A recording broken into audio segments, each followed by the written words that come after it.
우리에게 주신 하나님의 말씀은 마가복음 2장 15절에서 17절 말씀입니다.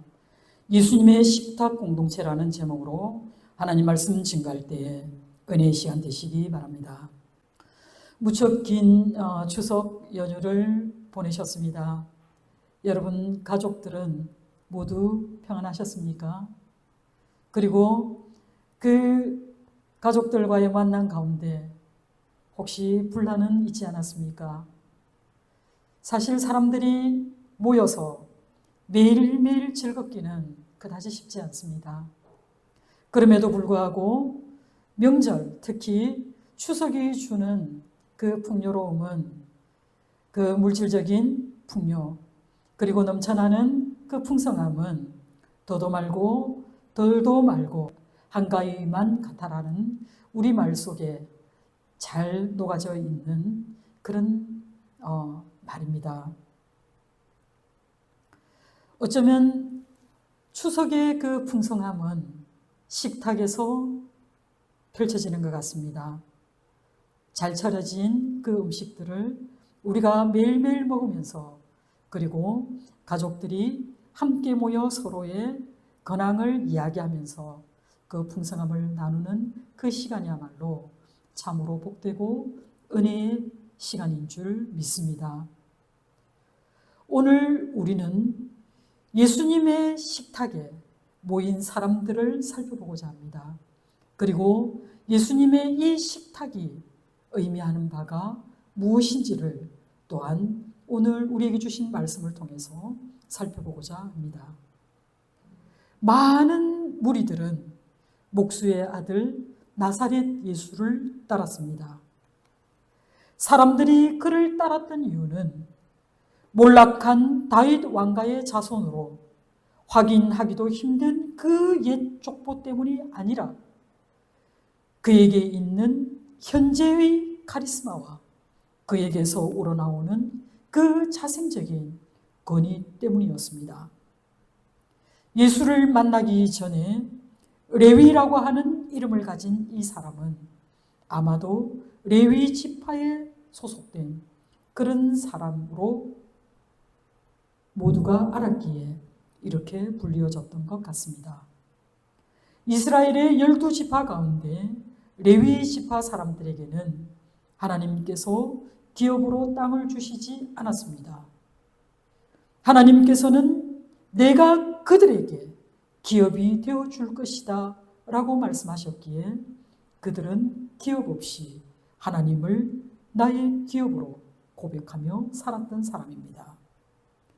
그런데 오늘 본문에서는 왠지 이들이 이제 세금을 거두어서 갈릴리의 분봉왕이었던 헤롯 안티파스에게 그 세금을 바치는 일로 그들의 기업을 삼았다는 참으로 참담한 이야기입니다. 이런 이유들 때문에 당시의 세리들은 믿을 수 없는 그런 부류의 사람들로 취급받았고 사회적으로도 굉장히 천대받는 그런 사람들이었습니다. 하나님의 성례를 책임져야 할 그 신분의 사람들이 이제 로마 제국을 위해 일하는 그런 사람들로 전락하였기에 그들은 남의 눈총을 한 몸에 받는 그런 주변인으로 전락해 버렸습니다. 지금 세간에 앉아있는 레위는 자신의 처지에 대해서 매우 심각하게 고민을 했던 것 같습니다. 아마 그는 세간에 앉아있는 동안 이런저런 회의감에 빠져 있었습니다. 나는 도대체 누구인가? 나는 어째서 이와 같은 일을 하고 있는가? 그리고 언제까지 나의 이 일은 계속될까? 이런 복잡한 마음의 상태로 그는 하루하루를 살았을지도 모릅니다. 그런데 소문만으로 듣고 있던 그 예수가 그에게로 다가왔습니다. 그리고 다짜고짜 자신을 따르라고 말씀하였을 때 레위는 이 말씀이 하나님의 음성으로 들렸고 그리고 그는 주저함없이 그를 쫓아 나섰습니다. 여러분, 예수께서 세리를 보고 나를 따르라고 말씀하신 이것은 분명히 매우 특이한 일입니다.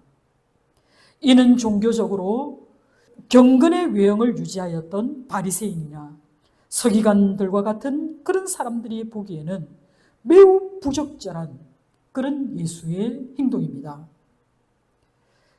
레위는 예수님의 부르심을 받은 이후에 너무 기쁜 나머지 예수님을 자기의 집으로 초대합니다. 세리와 죄인들은 예수의 식탁에 초청된 그런 사람들로 오늘 이 본문은 초점을 맞추고 있습니다. 예수께서는 하나님뿐만 아니라 그들의 동료인 유대인들로부터 소외된 그 사람들을 위해 예수께서 행하신 그 행동으로 인해 바리새인들로부터 비난을 받는 그 내용에 대해 답하고 있습니다. 레위는 자신을 불러주신 예수가 너무너무 고마웠기 때문에 그는 잔치를 베풀었습니다. 이 잔치 자리에는 많은 그의 동료들이 참석하였고 또 사회적으로 소외되고 또 비난을 받는 그런 죄인들이 이 자리에 동석하게 되었습니다. 여러분, 고대 사회에서 식사는 하나의 사회적인 의식입니다.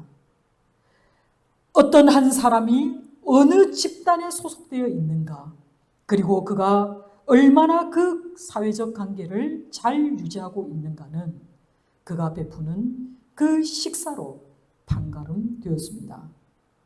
그래서 식사라고 하는 것은 사회적인 관계를 나타내는 표시로서 누구를 포함시키고 누구를 배제시키는가 하는 그런 사회적인 암호화도 같은 것이었습니다. 이것은 유대 사회에도 마찬가지입니다. 식탁은 곧 교제가 이루어진다는 것을 의미합니다. 유대 사회에서 함께 식사를 한다는 것은 그들이 삶을 공유한다는 것이고, 그리고 그 식탁 교제는 바로 하나님 앞에서 이루어지는 교제로 느꼈습니다. 그렇기 때문에 헬라적인 배경이나 유대적인 배경에서 이 식탁 교제라고 하는 것은 그 식사 자리에 함께한 사람들과의 우호적인 관계를 사회적으로 나타내는 그런 표시와 같은 것입니다. 특히 바리새인들에게 있어서 식사라고 하는 것은 매우 특별한 의미를 가졌습니다. 그렇기 때문에 유스너는 바리새인들은 식탁 교제를 자신과 다른 사람들을 분리시키는 매우 중요한 것으로 생각하였다라고 말합니다.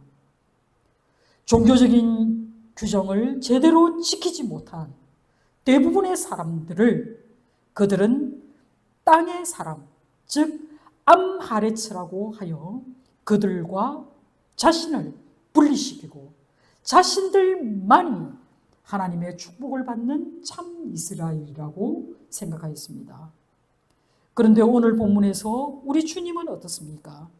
예수님께서는 그 식탁의 자리에 죄인들과 함께 식사를 하셨다는 것입니다. 이것이 바로 바리새인들과 서기관들을 놀래키고 그리고 그들이 비난하게 되는 그런 구실을 제공하였습니다.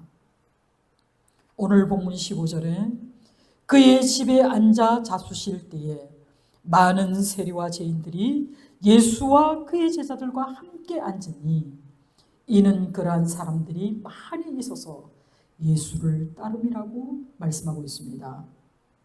세리와 죄인들이라는 이 용어는 경건한 유대 사회로부터 배척당했던 사람들의 집단을 대표하는 말입니다.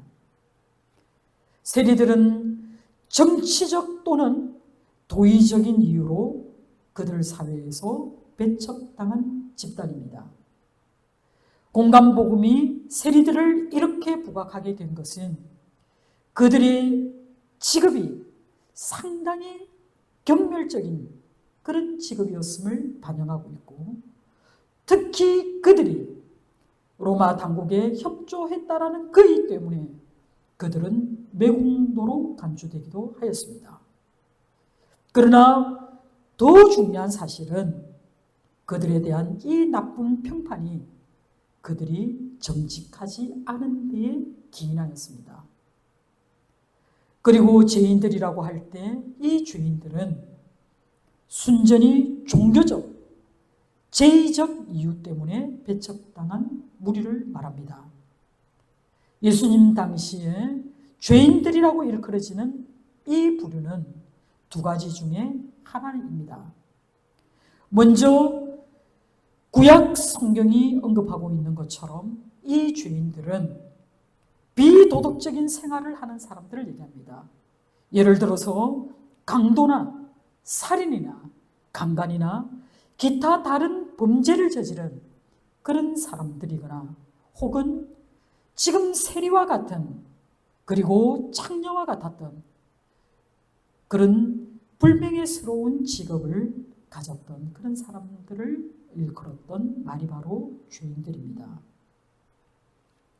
그러나 일반적인 의미에서 볼 때 바리새파적인 관점에서 죄인들은 바로 율법과 서기관들의 그 전성에 전혀 관심이 없고 오직 세속적인 것, 즉 땅에 있는 것, 제2의 율법에 따라 사는데 실패한 그런 사람들, 암하레츠라고 불렸던 땅의 백성들, 전통적으로 내려오는 그 유대 장로들의 그 유전에 따른 그런 정결법대로 살아가지 않고 그 음식을 먹느냐 먹지 않느냐에 대한 구분 없이 살아갔던 사람들, 그리고 성전에 11조를 바치지 않았던 그런 사람들을 바리새인과 서기관들로부터 멸시받는 그런 부류의 사람들로 취급하여 이들은 그 사회에서 폐물들로 취급받았던 그런 그룹의 사람들입니다.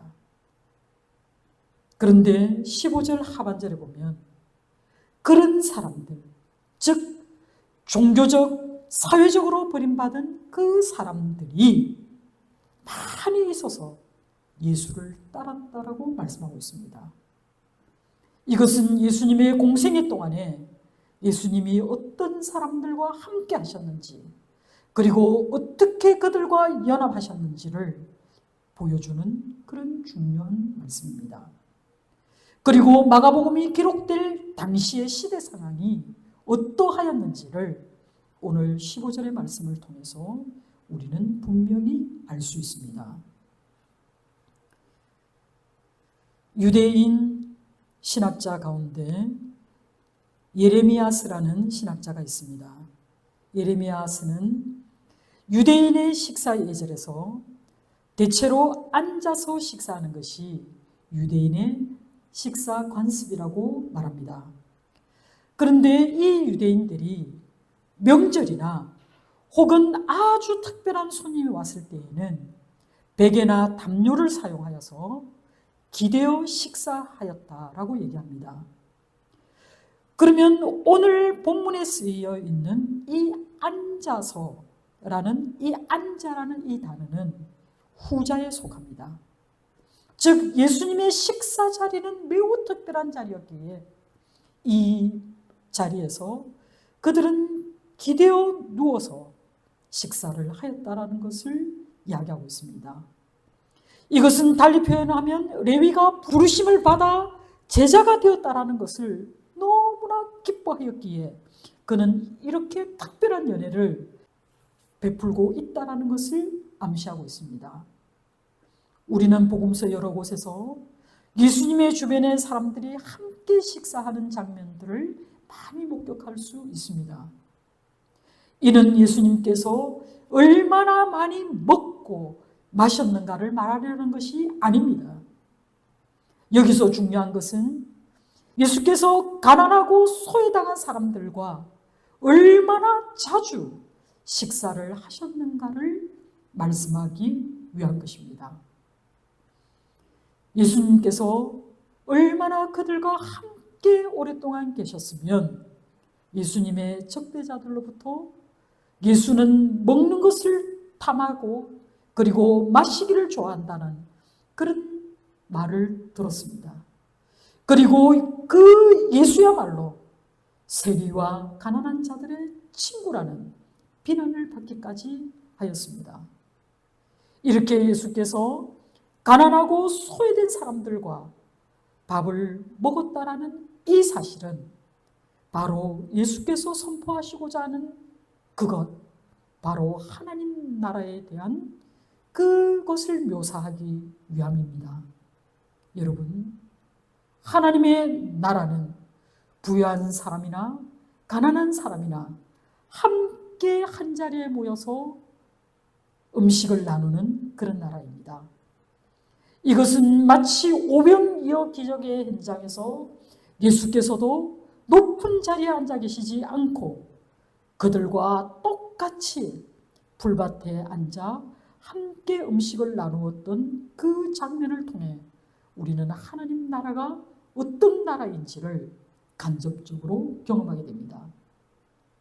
하나님 나라는 자신의 자리를 높이고 또 자신의 자리가 낮음을 부끄러워하는 그런 곳이 아닙니다.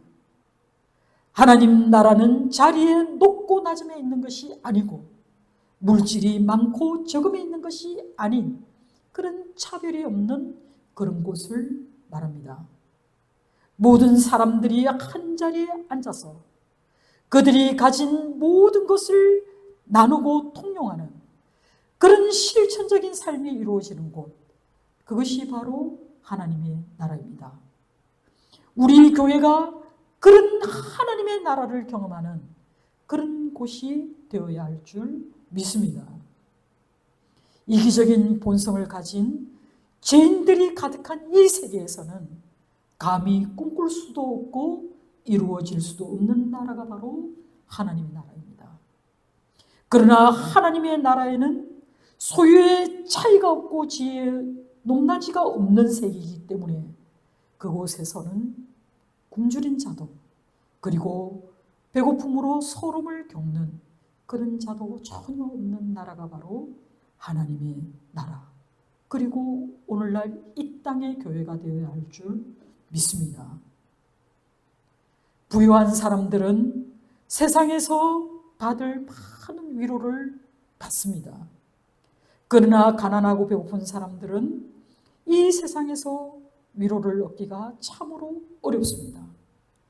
그렇기 때문에 하나님의 아들 우리 주 예수 그리스도께서는 먼저 그 가난하고 배고픈 자들, 그리고 세리와 죄인이라는 이름으로 이 땅에서 배제되고 소외된 그 사람들과 함께 식사를 나누며 그들을 위로해 주셨습니다. 사랑하는 성도 여러분, 우리 주 예수 그리스도와 함께 식사하는 그 자리가 바로 우리 하나님의 나라가 이 땅에 현존한 모습입니다. 하나님 나라에는 말씀만이 있는 것이 아니라 이렇게 물질이 있는 곳이고, 그리고 그곳에서는 누구든지 먹고 누구든지 배고프지 않는, 함께 나누어 더 행복한 그런 나라가 바로 하나님의 나라인 것입니다. 그런데 바리새인의 서기관들은 이 모습이 너무나 언짢았습니다. 그들은 하나님이 병자나 가난한 자나 죄인들보다는 오히려 의인의 편에서 행동하실 것이라고 기대했습니다. 그런데 세리를 제자로 부르시는가 싶더니 도무지 함께 할 수 없는 그들과 어울리는 그 예수를 그들은 쉽게 받아들이기 어려웠습니다. 여러분, 오늘 16절 본문에 바리새인의 서기관들이라는 이 말은 마가복음 여기에서만 언급된 특이한 조합입니다. 예수님 당시에 사회의 주 부류들은 사두개파라든지 에세네파라든지 그리고 주도적인 역할을 하였던 바리새파들이 주류를 이루었습니다. 그런데 당시 서기관들은 그 출신이 바리새파일 수도 있고 또 비바리새파 출신으로 구분이 되었는데요. 그렇다면 바리새인의 서기관들이라는 말은 이들이 바로 바리새파 출신의 서기관들이라는 그런 말씀입니다. 여러분, 바리새파 중에서도 이들은 매우 보수적인 그런 입장을 취한 사람들입니다. 그들은 율법과 유전에 열심이었던 사람입니다. 당시 바리새인들은 안디오쿠스 에피파네스의 핍박에도 불구하고 율법의 준수에 열심을 보임으로써 자신들을 사람들과 구별지었던 그 하시딤의 영적인 자손으로 생각하였습니다. 그래서 그들은 더욱더 율법 준수에 몰두하였습니다. 그리고 전해져 오는 그 장로들의 유전을 지키기 위해서 자신의 삶을 엄격히 통제했던 사람들이 바로 바리새인의 서기관들로 일컬어지는 사람입니다. 그런 그들이 죄인들과 한자리에 있다는 것은 개인적으로 혹은 도덕적으로 자신들을 더럽힐지도 모른다라는 그런 두려움 때문에 그들과 상종하기를 꺼려하였습니다. 따라서 그들에게 있어서 예수님이 버림받은 자들과 함께 식사를 하고 있다는 사실은 매우 심각한 그런 문제가 아닐 수 없습니다. 예수께서 죄인 및 세리들과 함께 잡수시는 이 행위는 바로 율법이 금하는 행동입니다. 식탁 교제와 정결한 음식과 부정한 음식을 구별짓는 그 규례를 무시한 제의적인 신성 모독에 가까운 그런 죄로 보았기 때문입니다. 다른 사람들과 함께 먹는다라는 이 사실은 그들이 생각할 때 평화와 신뢰와 형제와 그리고 용서를 제공하는 그런 것이기 때문에 함께 식사를 하는 이 자체는 서로의 삶을 공유하는 아주 특별함으로 보았습니다. 또한 함께 식사를 하는 이것은 집주인이 축복을 하고 난 뒤에 나누어 주는 그 떡을 먹음으로써 특별한 유대와 친교를 만들어낸다라고 믿었기 때문에 유대인들은 초청하는 자들을 매우 엄격하게 그리고 매우 신중하게 구별하여 선정하였습니다. 그런데 예수님은 그들의 유전도 그리고 그들의 율법도 아닌 죄인들과 그리고 소외된 자들과 함께 식사를 하십니다. 바리새인들은 어찌하여 세리와 죄인들과 함께 먹느냐라며 예수님의 이 행동에 의심을 제기하면서 예수님의 제자들을 향해 항의에 가깝게 물어온 것입니다. 그러나 예수님은 지금도 죄인을 부르려고 죄인들 가운데 계십니다. 예수님은 지금도 세리와 같은 죄인들과 같은 그런 사람들을 부르시기 위해 그들과 함께 계십니다.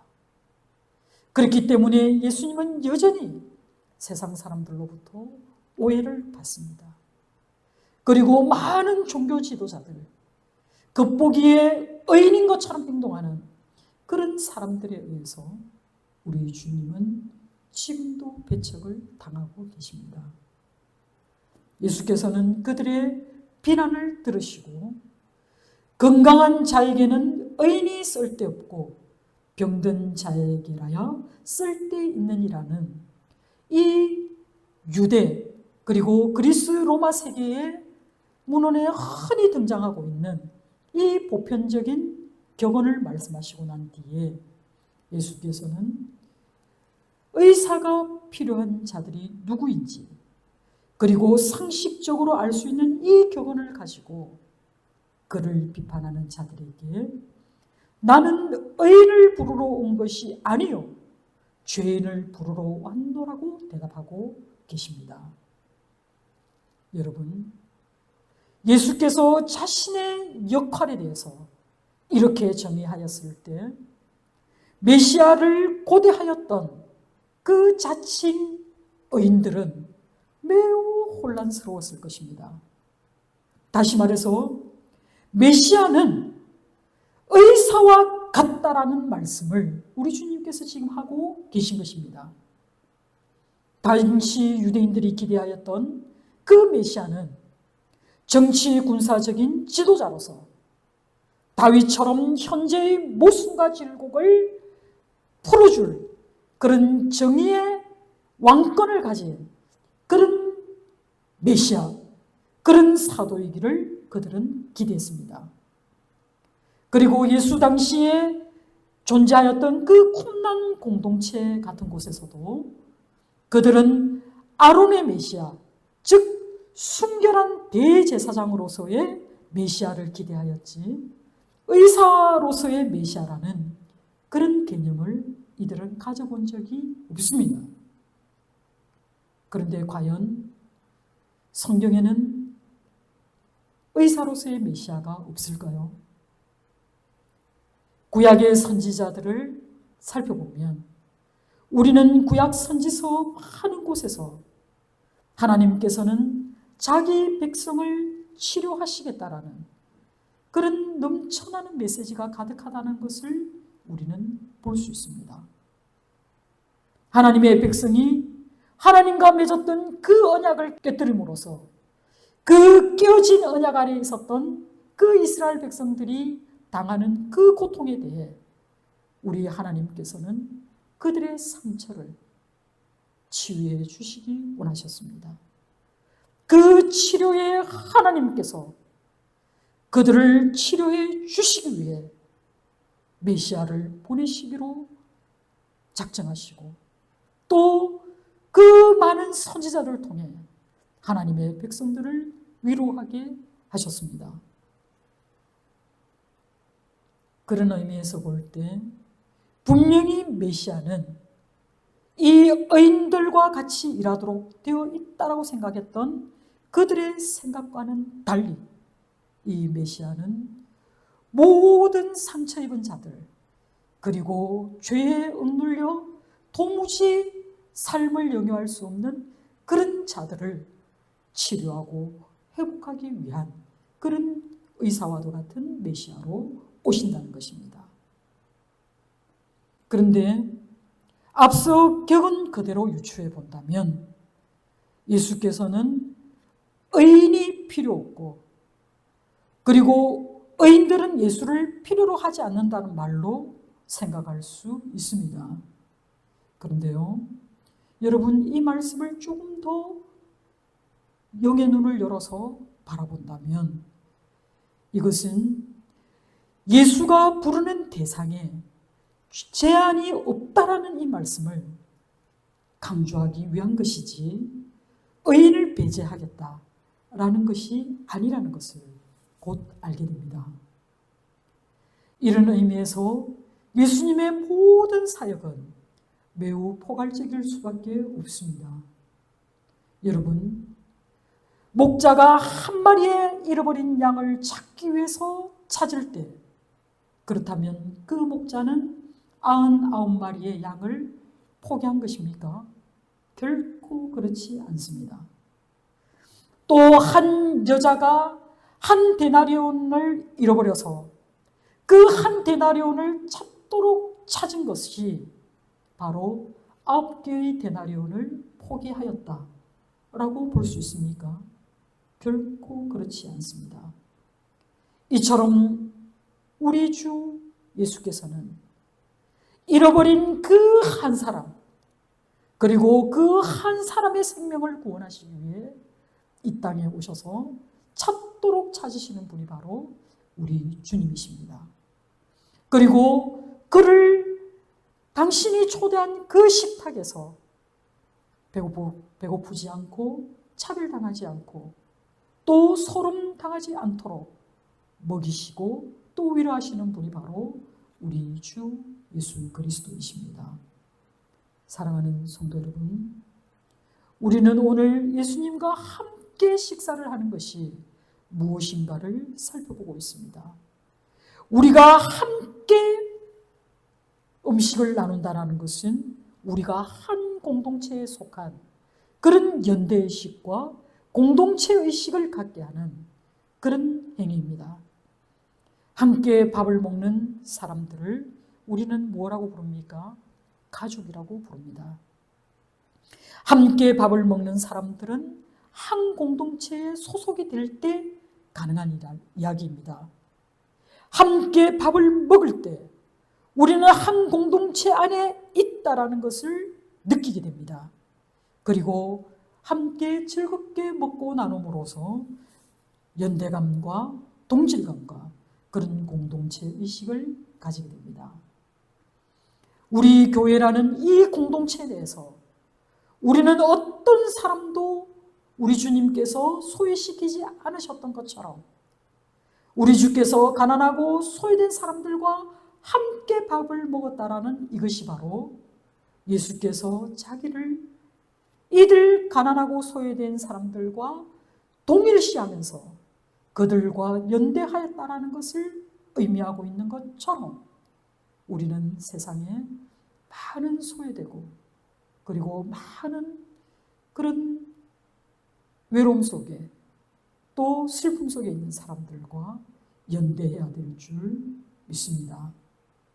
그리고 밥을 함께 먹는다고 하는 것은 삶을 함께 나눈다는 것입니다. 삶에 있어서 가장 기본적인 행위는 먹는 일입니다. 이 세상에 생존하고 있는 사람들 중에 먹지 않고도 수일, 수백, 수천 일을 살아남을 사람은 아무도 없습니다. 그래서 함께 먹는다라고 하는 것은 그들과 삶을 나눈다는 것입니다. 연대하는 사람들이 함께 삶을 나누는 이것은 바로 우리가 하나의 운명에 동참하고 있다라는 그런 의미도 되는 것입니다. 하나님의 아들 우리 주 예수께서 낮고 낮은 이곳에 오셔서 가장 가난하고 가장 배고픈 자들과 자신의 운명을 동일시하셨고 또 그 동일시한 그 결정판이 바로 그가 십자가를 지심으로 우리를 대신하여 그가 죽으신 것입니다. 사랑하는 성도 여러분, 우리는 성경을 통해서 하나님의 나라가 마치 잔치에 비유되어지는 그 이유를 오늘 이 말씀을 통해 알게 됩니다. 하나님의 말씀이 선포되는 그곳은 바로 하나님의 나라이고 이 하나님의 나라는 그 참여하는 모든 자들이 높고 낮음 없이 배고프지 않고 굶주리지 않고 서럽지 않은 그런 나라, 곧 우리 교회의 공동체가 되어야 한다는 것입니다. 이것이 바로 우리 주님께서 말씀을 통해 우리에게 주신 하나님의 지혜이고 또 예수와 함께 먹고 마시는 이 공동체에 참여하는 것이 바로 길과 진리와 생명이 되시는 그분께 이르는 것임을 기억하시기 바랍니다. 사랑하는 성도 여러분, 오늘 우리 교회에게 주시는 이 말씀은 우리 주님께서 하나님의 아들이신 그 메시아 예수께서 그 가난한 자들과 그 죄인들과 그 소외된 자들에게 자신을 동일시하셨던 것처럼 우리도 우리 주위에 있는 많은 이웃들, 특히 우리의 도움을 절실히 필요로 하는 그 이웃들과 우리의 삶을 나누고 공유하는 그런 성도, 그런 교회 되기를 주님의 이름으로 소망합니다. 기도하겠습니다.